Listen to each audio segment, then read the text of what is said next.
Hey, what's up everyone? It's Carlos with Toy Gigante. Check this out. I made some custom made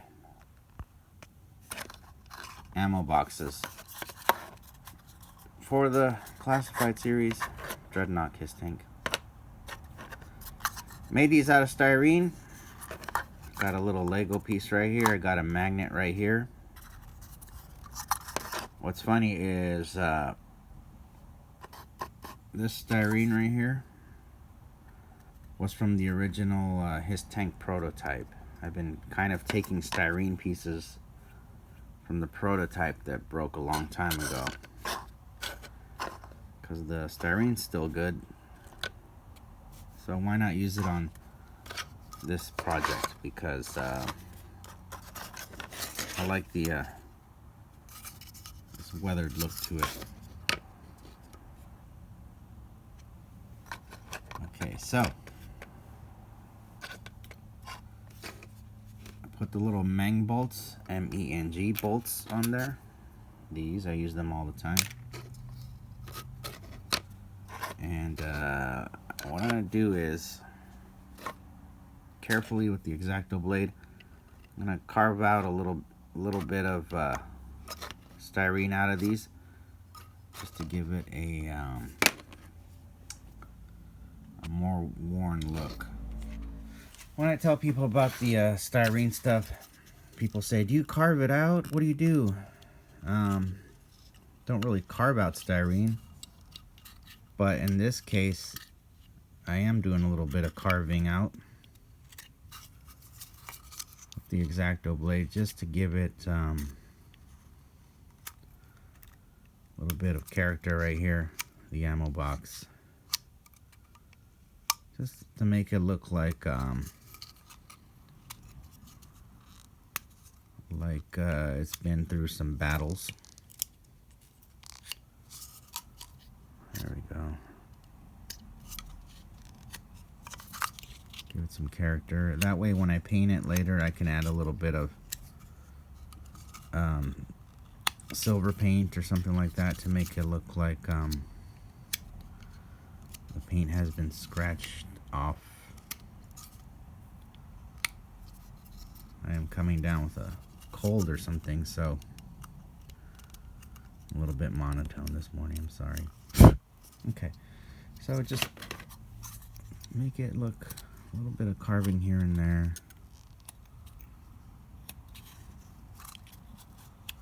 Like that, nice. And give it some character, give it some life to it. The thing about this HISS tank is it's all freedom, really. I mean, you got the HISS tank base, but for me what's fun is just creating like my own twist on it. And with the Dreadnok stuff, there's a lot you can do and make it look really worn out, which I like to weather. I like weathering my projects. It's fun. It really is.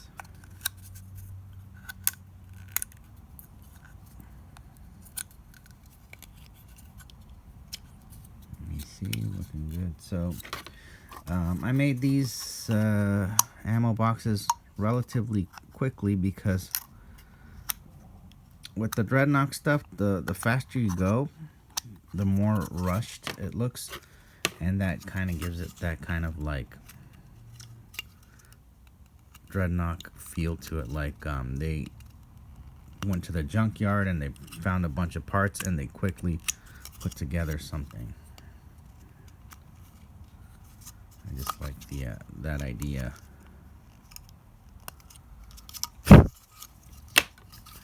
Okay, so those are the ammo boxes. Let me try to adjust the camera here.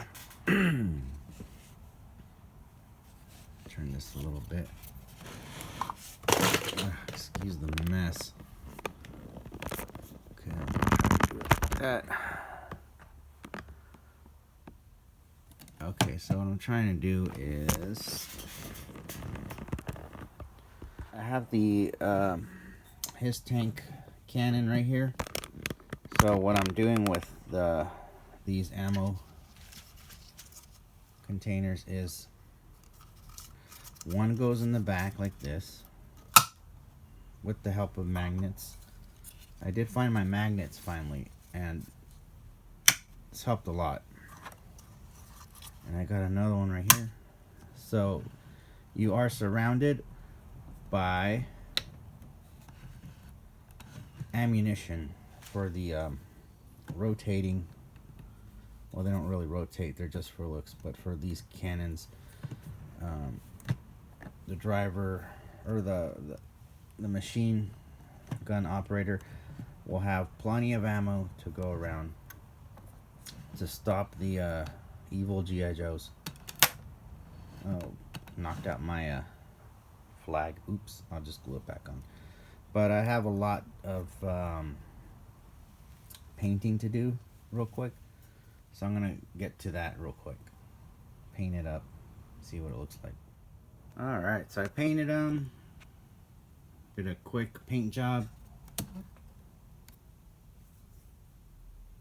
scratched them up, painted everything I needed to paint.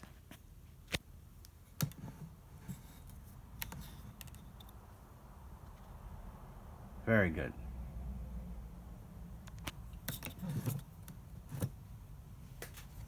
And let me get this one, let me see. Yeah, just you could see my fingers right here.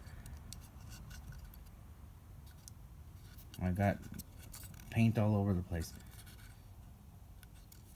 Got a little sandpaper and sanded some of it off. Did a few layers to get that effect. And that's that.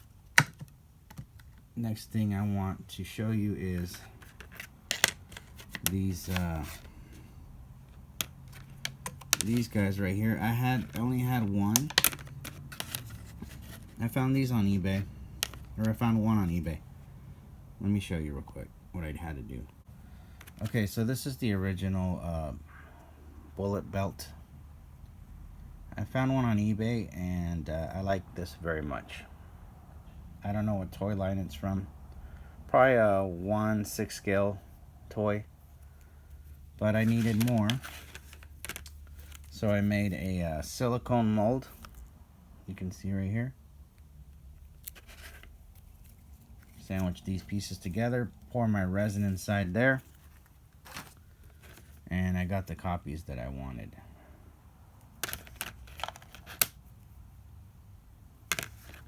This is using the pressure pot for the silicone mold and for the resin, so I could get a bubble-free cast of my work, because I don't want bubbles. So I came up with 4 of them, painted them. I'm going to use the heat gun to flex them, because right now they're a bit stiff, so I need to soften up the material so that I can put them on the HISS tank. So I'm gonna do that, and then I'll show you what it looks like. But yeah, if you only have one copy of something, you can always learn how to mold and cast. Then you can have as many copies as you want. I paid about $20 for this little piece. Something like that. It was ridiculous. It's like $15 plus $5 shipping, and then tax. It was like 12 bucks. I think it was like 12 bucks plus $5 shipping, because you're gonna be like $20. How could that cost 20 bucks? It's 12 bucks plus $5 shipping plus the tax. It's like 20 bucks. So there. So now I have I only had one, but if I would have really needed them, I would have bought them, and that would have been like 40 bucks. But here, yes, you have to buy the material, but you can make as many as you want, and that's my point. I can keep going back and making as many as I want for much less money. All right, so let me heat these up. Okay, so I got this from O'Reilly's auto store. If you're going to be doing this kind of work, you should definitely invest in a heat gun, because look, here's the deal. It's very I can't flex this, I can't pose this the way I want, but a little bit of heat, watch what happens. I'll go higher temperature.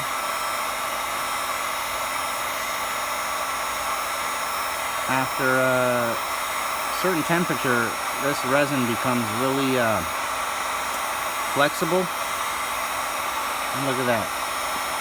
So now I'll be able to, now I can pose it any way I want. It's really wimpy now. I could pose it on the tank now. Let me go do that. Alright, well, let me know what you guys think. Here we go. So when the bullets with this type of resin, it dried up, but it dried up where in a pose that I wanted. It's hard again, but the heat gun made it so I can flex it, and then when it dried like this. I want to learn more about more flexible material later on. I'll have to look into that, but for now this is okay, and it flexes enough to where I can turn the cannons up a little bit like this without breaking it. So there's a little bit of flex there. So the magnets the magnets didn't work out, so I just glued everything in place. But I learned something new, so for next time I'm gonna go outside, take some video of this so you can see it a little better.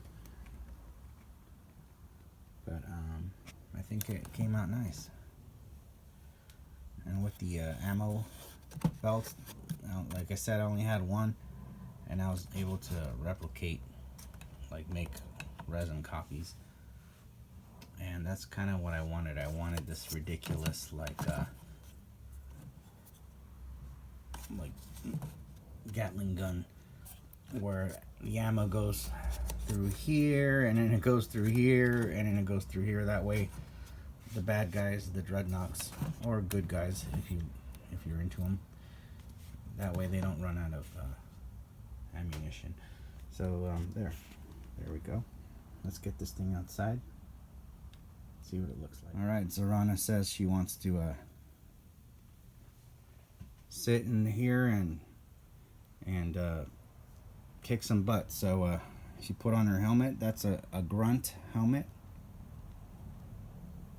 So let's get her in here and, you know, see how she looks. Alright, Zorana is not messing around. Look at this. She is surrounded with firepower. This will take down a Sky Striker. It'll take down a Conquest jet. Dragonfly will take down anything. Do not mess with Zorana. There we go.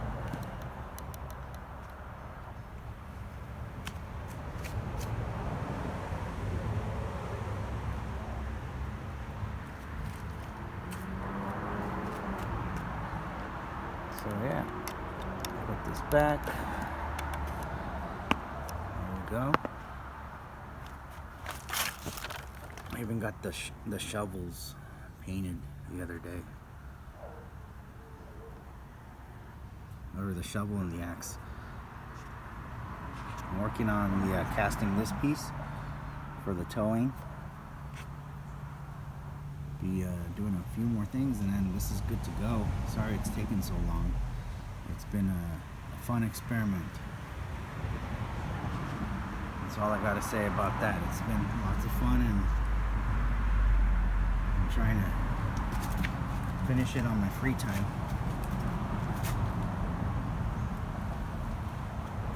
Well, there you go. Let me know what you guys think. Even did a little thing right here. What is this called? Crosshairs? I don't know. But got that going on. There we go. And that's that. Thank you all for watching. I'm gonna get to work. And I got a busy day, but talk to you guys soon. Enjoy the day. Beautiful weather right now. Well, over here it is in California, but have a great day no matter what. Thank you.